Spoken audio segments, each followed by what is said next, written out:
The silence came before the gunfire. No alarms, no threats, just absence. 3 ships failed to dock. Metal containers sat untouched at foreign ports.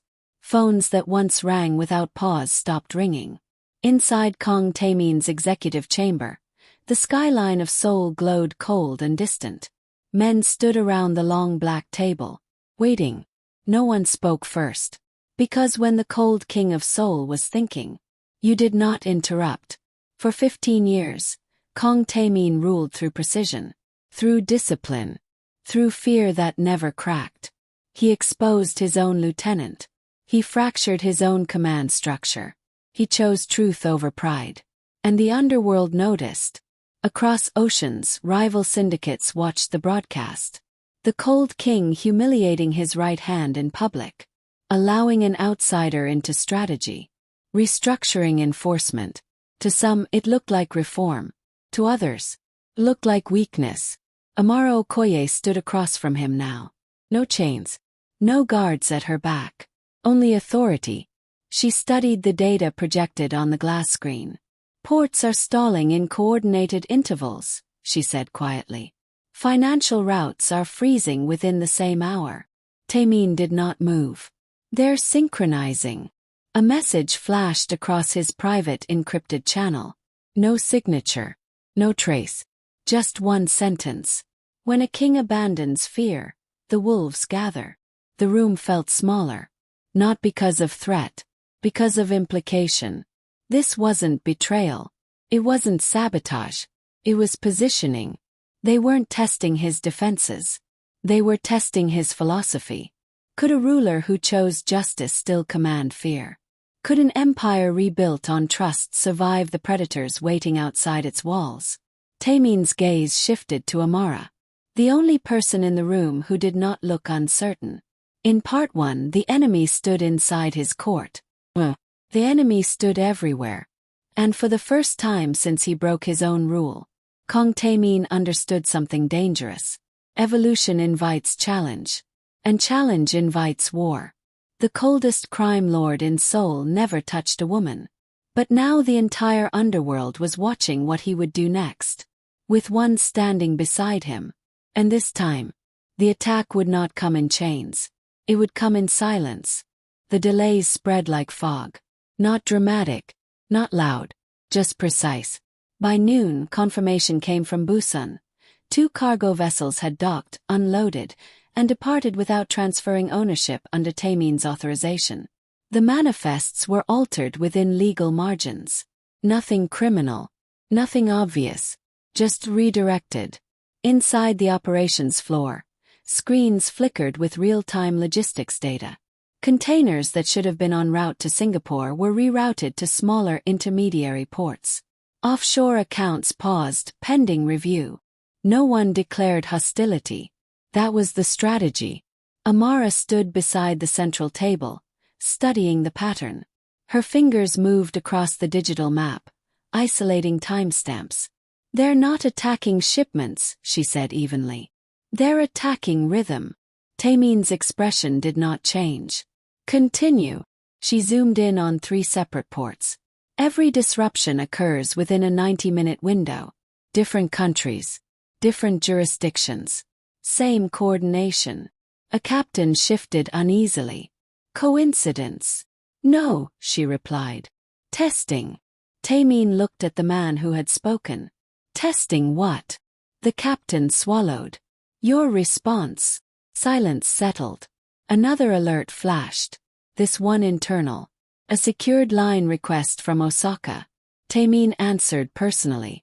On the screen appeared Nakamura Kenji. Longtime ally. Strategic partner for over a decade. Kenji had backed Taemin's expansion into eastern routes when others hesitated. He had stood neutral during internal conflicts. Reliable.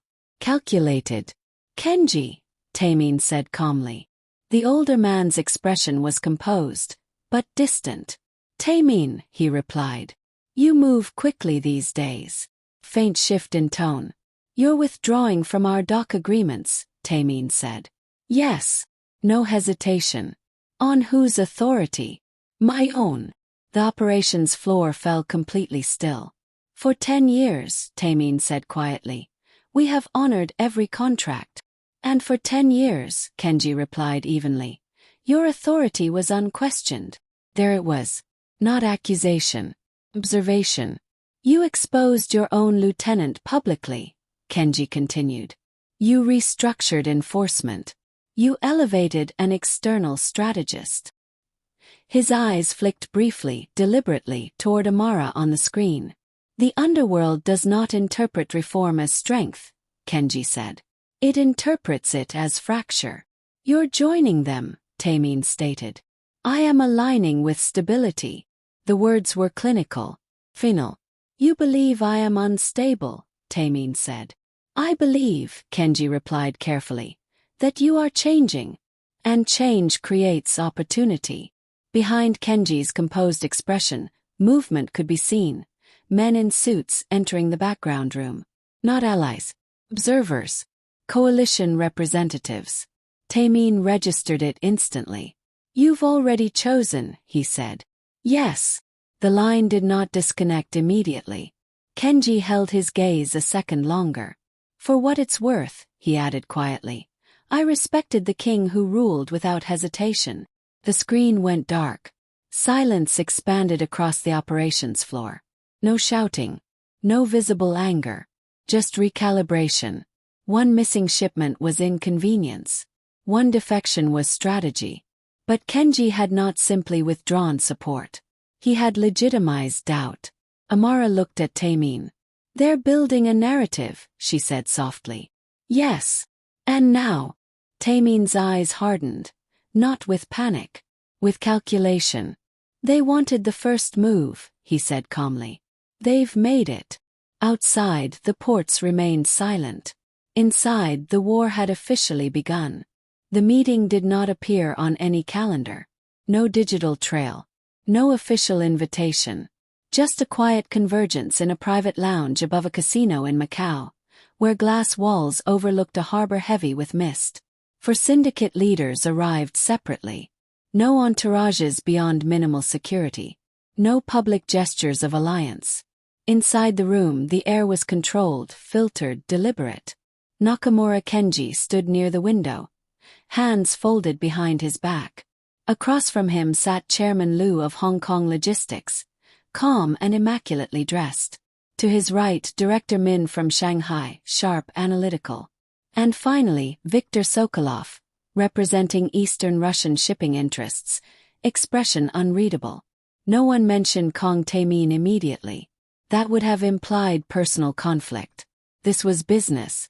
Ports in Busan and Incheon showed temporary destabilization.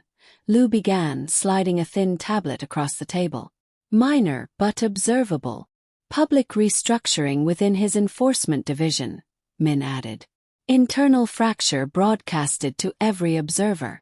Kenji remained silent. He exposed his own lieutenant, Victor said.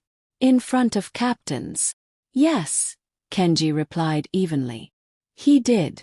And elevated an outsider. A strategist, Kenji corrected. An African compliance analyst. Min's brow lifted slightly. Which suggests emotional influence. Kenji's gaze sharpened. Or strategic evolution. Silence settled.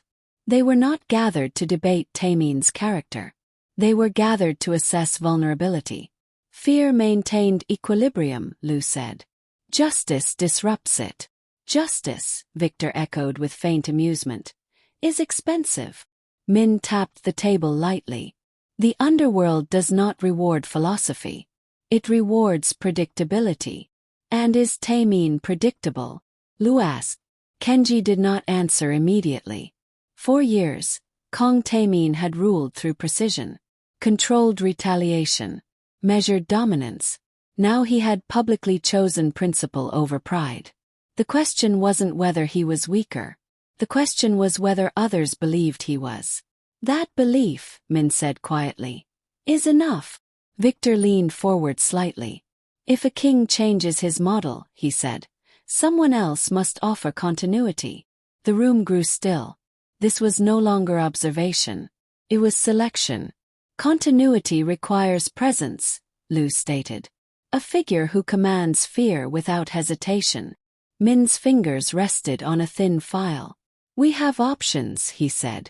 The file opened. Images slid across the table display. Regional commanders. Enforcement magnates. Offshore financiers. And then, one name lingered longer than the others.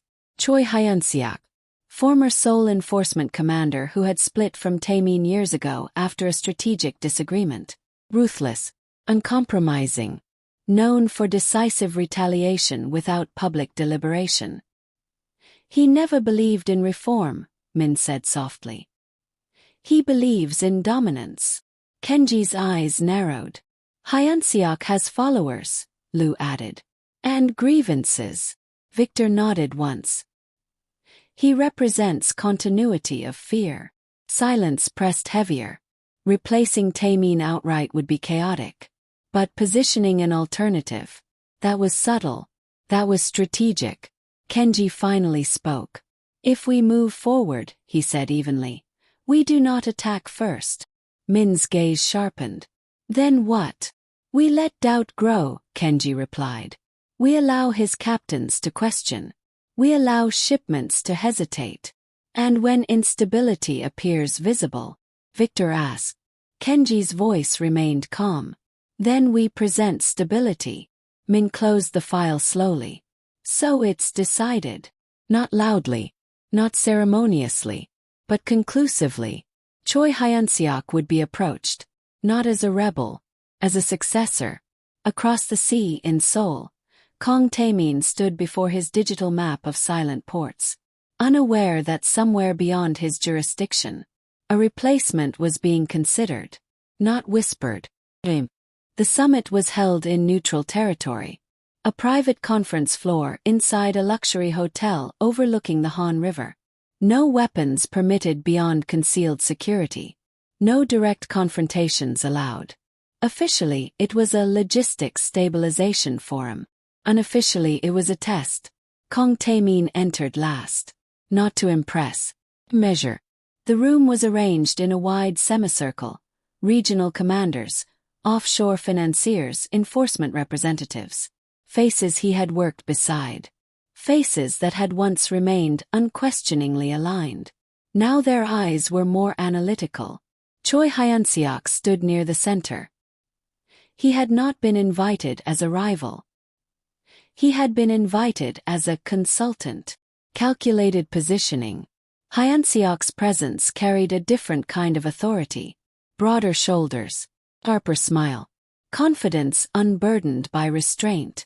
Chairman Kang, he said smoothly as Taemin approached. It's been some time. Not long enough to forget you, Taemin replied evenly. A faint ripple of restrained amusement moved through the room. They took their seats. Screens illuminated behind them, displaying stalled ports and fluctuating cargo metrics. A moderator spoke first, outlining concerns about regional instability. Carefully neutral language. Then Hyun-seok leaned forward slightly. With respect, he said, voice calm but carrying. Recent restructuring within Seoul's enforcement command has created uncertainty. No direct accusation. Just framing. Taemin did not blink. Uncertainty invites speculation, Hyun-seok continued.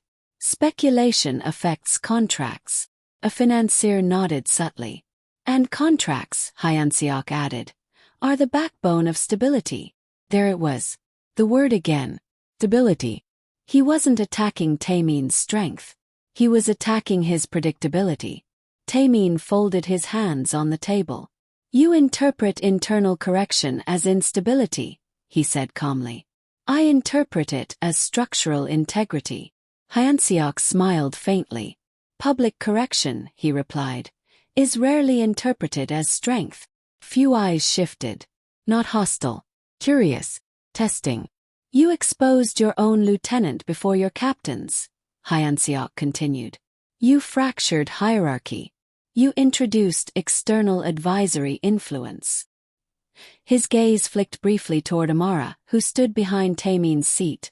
Not hidden, not spotlighted. Change, Hyun-seok said. creates openings.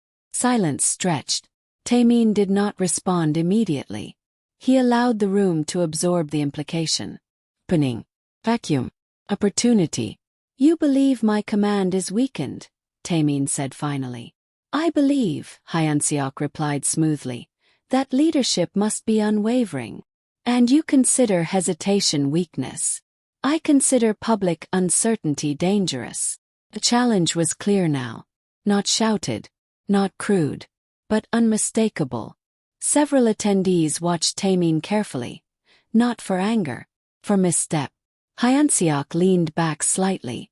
If contracts continue to stall, he said, some of US may need to explore alternative alignments to preserve continuity.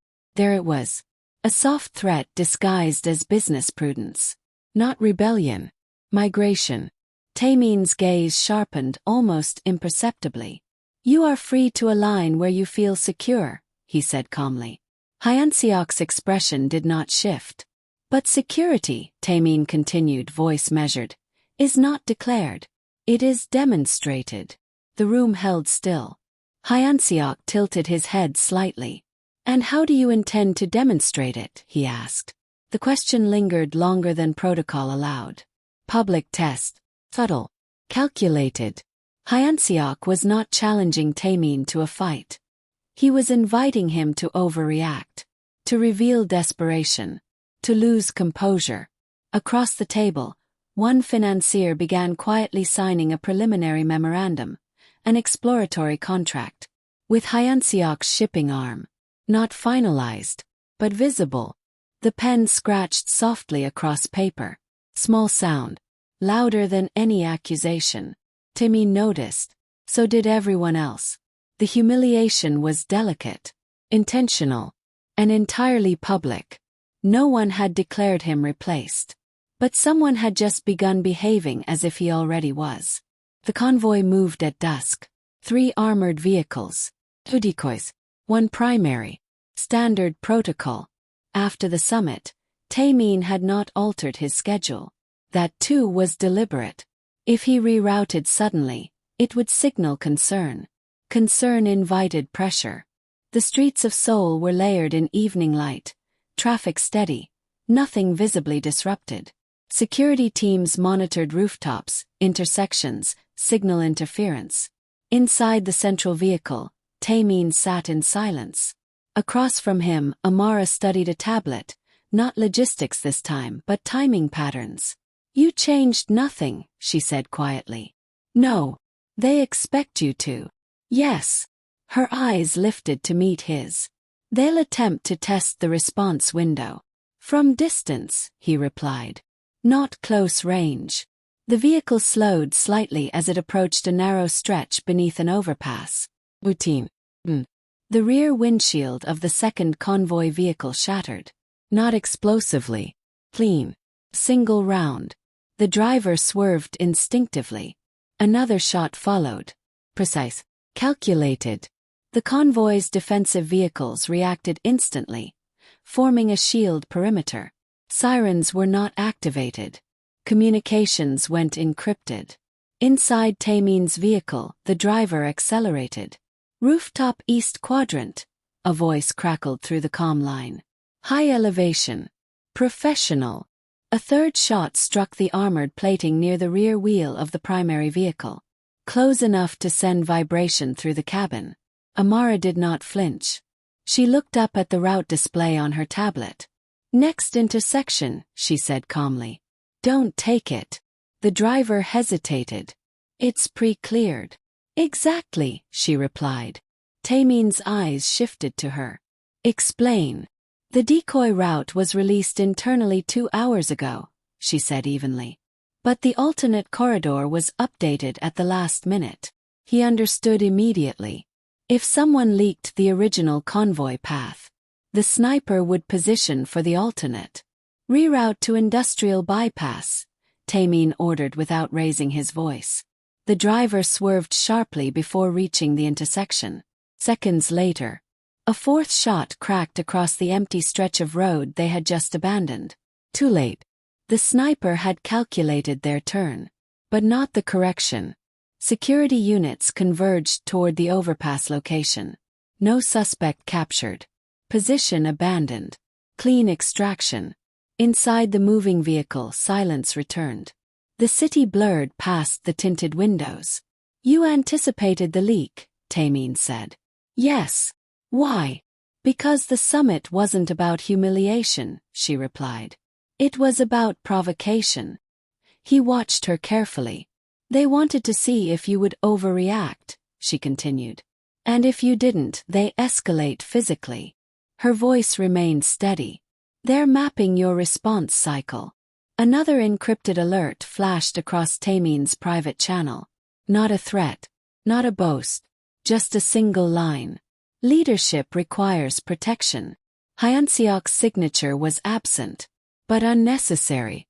Taemin leaned back slightly, expression unreadable.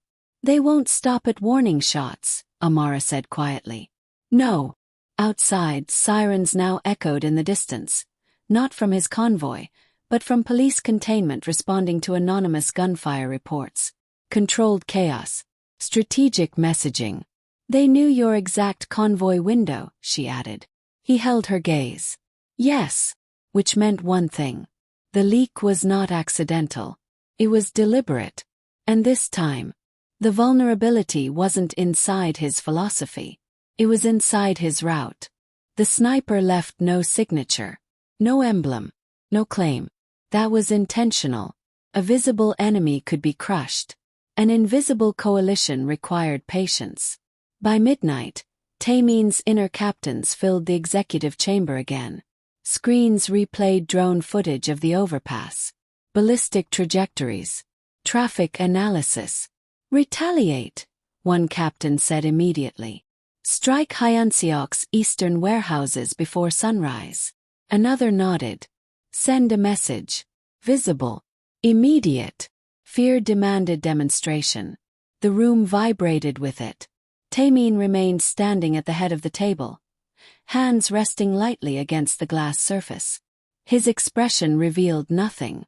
Amara watched the data instead of the men. They want you to retaliate, she said calmly. Several eyes shifted toward her. With respect, one captain replied tightly. This was an assassination attempt. Yes, she agreed. And it failed. That is not the point. It is exactly the point. Silence tightened. She turned the digital map toward the room. Look at the timing, she continued. The summit humiliation. The signed exploratory contract. The sniper within 48 hours. Her finger traced a pattern. This is escalation testing. If you respond with visible violence, you confirm instability. And if we do nothing, a captain snapped. You don't do nothing, she replied evenly. You suffocate them. The word hung in the air. Hyunseok's strength is enforcement, she continued. But enforcement requires liquidity. Liquidity requires offshore credit assurance. She zoomed into financial overlays. 3 of his primary funding channels route through cooperative intermediaries still dependent on Taemin's eastern contracts.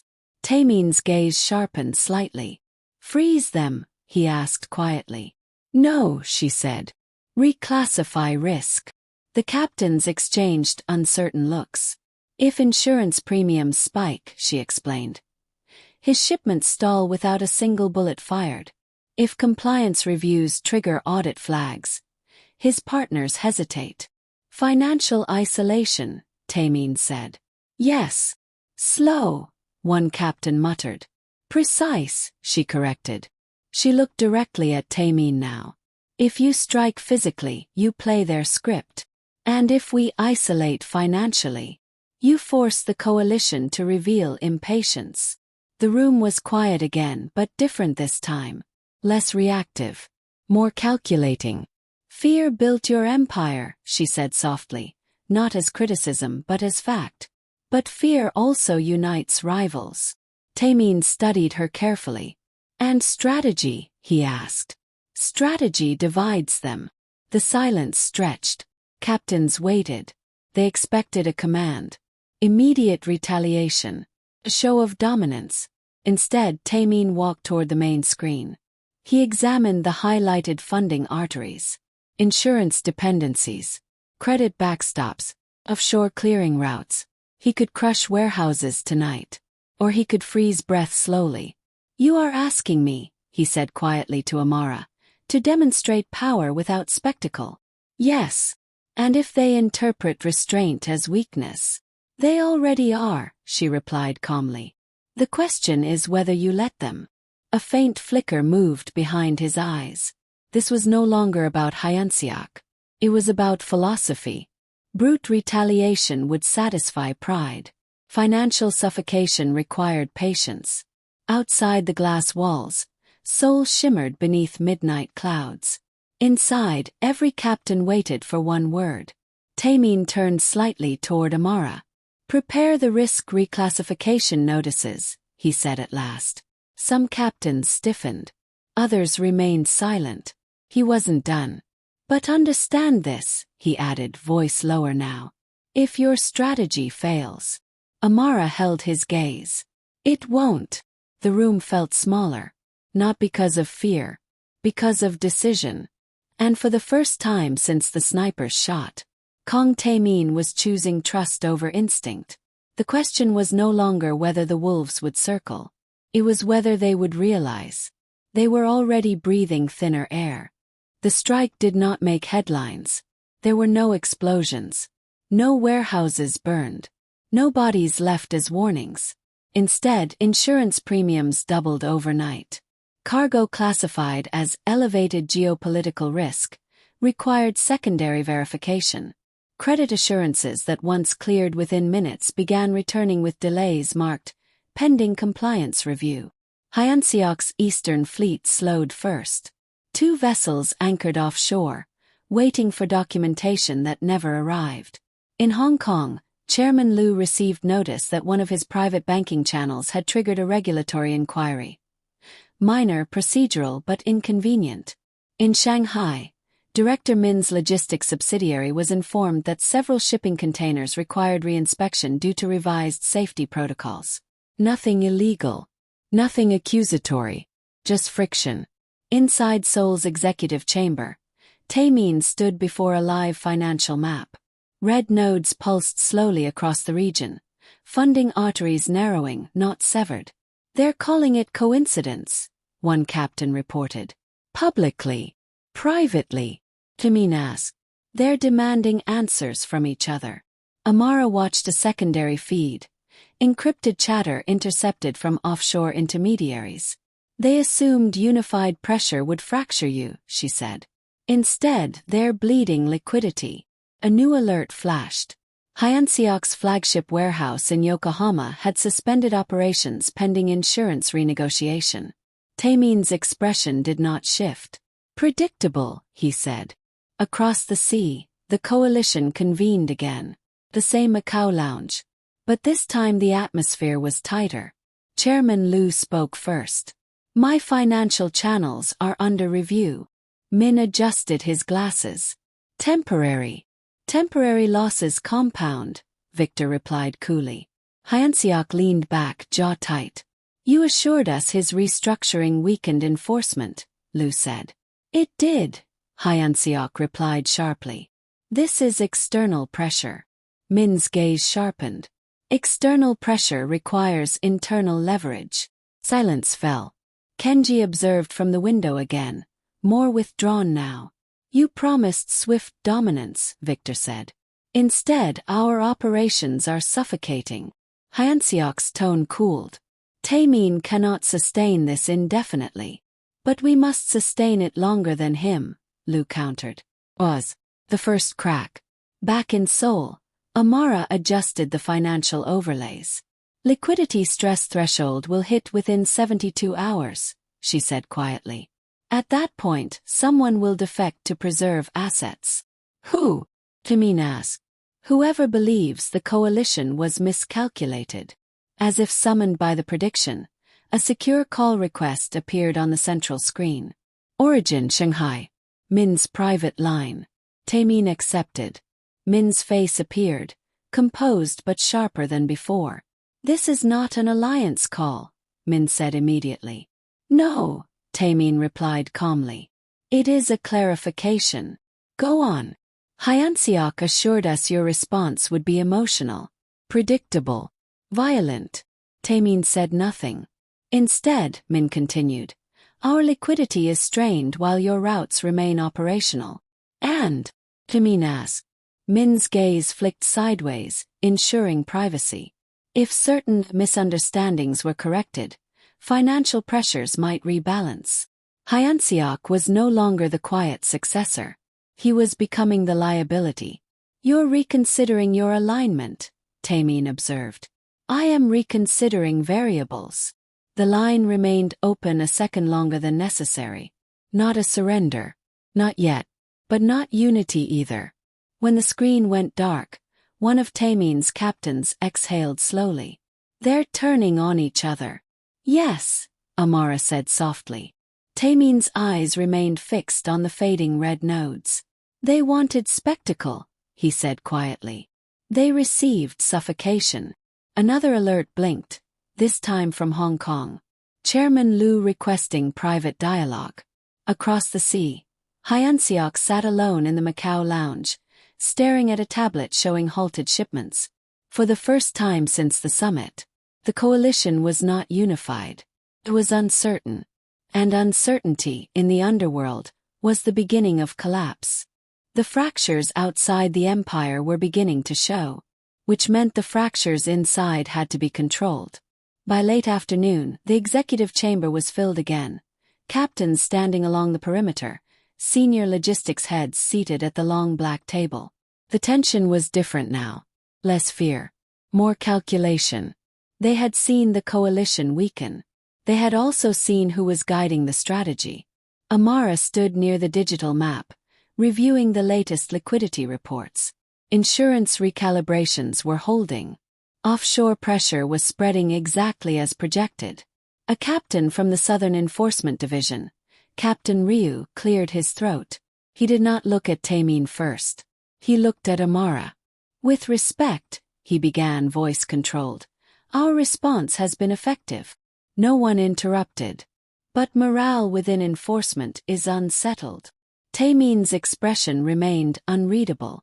Explain, he said calmly. Ryu's jaw tightened slightly.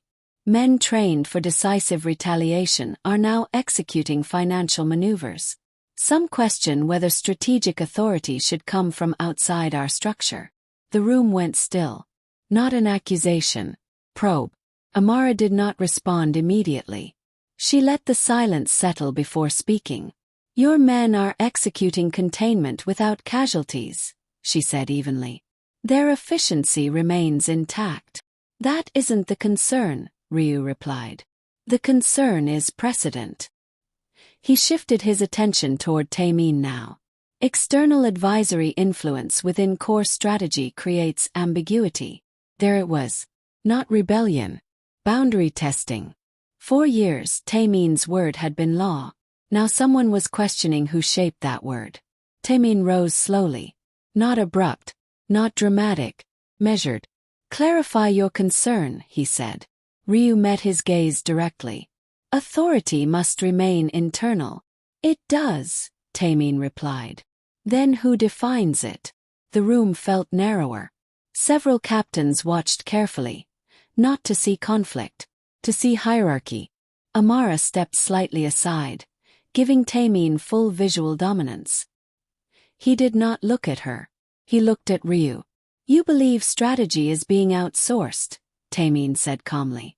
I believe perception matters, Ryu answered. And what is the current perception? Taemin asked. That decisions are influenced. Silence stretched.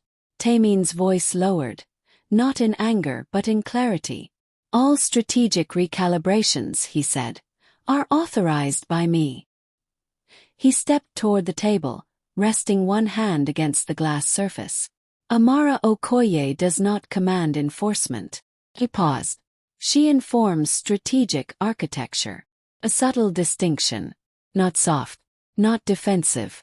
Structural. Every financial isolation measure, Taemin continued, was executed under my directive. Ryu held his posture, but tension showed at his shoulders. If there is doubt regarding authority, Taemin said quietly, it ends here. He turned slightly, including the entire room now. She stands in this chamber because I placed her here. The statement carried weight beyond explanation. It was alignment, not justification. If any captain questions strategic influence, he added, they are questioning my judgment. No one spoke. Ryu's jaw tightened, then relaxed. I understand, he said. Taemin's gaze did not soften. Do you? Beep. Yes. The air shifted. Not with hostility. With clarity. Amara did not show triumph. She simply resumed studying the map. Authority had not been diluted. Had been defined. And as the room slowly returned to operational updates, one truth settled quietly across the chamber. The wolves outside were fracturing. But inside these walls, hierarchy remained intact. The chamber emptied slowly. Greens dimmed. Footsteps faded down polished corridors. Orders dispersed into encrypted channels. By the time silence settled fully, only the city lights remained, scattered across the Seoul skyline like distant signals. Taemin stood by the glass wall, hands clasped behind his back. Amara remained near the long table, closing the last of the digital projections. Neither spoke at first. The weight of the day lingered, not in tension but in recognition. You handled Ryu correctly, she said quietly. I handled perception, he replied. She studied him for a moment. That isn't the same thing. He turned slightly but did not fully face her. For years, he said, voice low and steady, fear ensured obedience. He did not frame it as regret. It was fact. Men followed because they calculated consequence. And now, she asked. Now they calculate sustainability. He moved toward the table, resting a palm against its cool surface. When I built this empire, unpredictability was survival. Quick retaliation. Visible dominance. No hesitation. His eyes lifted to meet hers. That model works until it invites unity among enemies. Amara walked closer, not intruding but present. They united because they believed you changed, she said. I did. A simple admission. Silence filled the space between them, but it was not fragile. It was measured. I thought exposing Daeho would strengthen integrity, he continued. Instead, it signaled vulnerability. It signaled evolution, she corrected gently. To men who depend on fear, he replied, evolution looks unstable. She held his gaze steadily. And what do you believe it looks like? He did not answer immediately. Outside, traffic lights flickered across the river like distant code. Fear built my empire, he said finally. Not pride. Not apology. Recognition. But fear alone cannot preserve it. Her expression did not soften. She was not here to comfort him. Preservation requires design, she said. Not reaction. He studied her carefully. You predicted the sniper. You anticipated their liquidity stress. You absorbed internal doubt without flinching. She did not respond. You operate without needing spectacle, he added. And you're learning to, she replied. A faint shift crossed his features. Not a smile, not weakness. Understanding. They wanted me to strike back loudly, he said. To prove I'm still feared. And I wanted to. Honesty unfiltered. But you didn't. No. Silence again. Strategic silence. Fear commands quickly, he said. Strategy commands longer. She nodded once. Then which king do you intend to be? The question did not challenge him. Clarified him. Taemin looked back toward the skyline. I will not abandon fear, he said evenly. But I will not depend on it. He turned fully toward her now. Fear built this empire. His voice was steady. But strategy will preserve it. There was no dramatic shift. No confession of weakness. Only recalibration. And for the first time since the courtroom, Kang Taemin was not proving dominance. He was defining legacy. Outside, the city moved without noticing the quiet transformation occurring above it. Inside the glass walls, evolution was no longer perceived as vulnerability. It was being shaped into permanence. The collapse did not arrive with noise. It arrived with separation. First, Chairman Liu issued a public clarification: temporary suspension of exploratory alignment pending regional financial stabilization. The wording was neutral. The implication was not.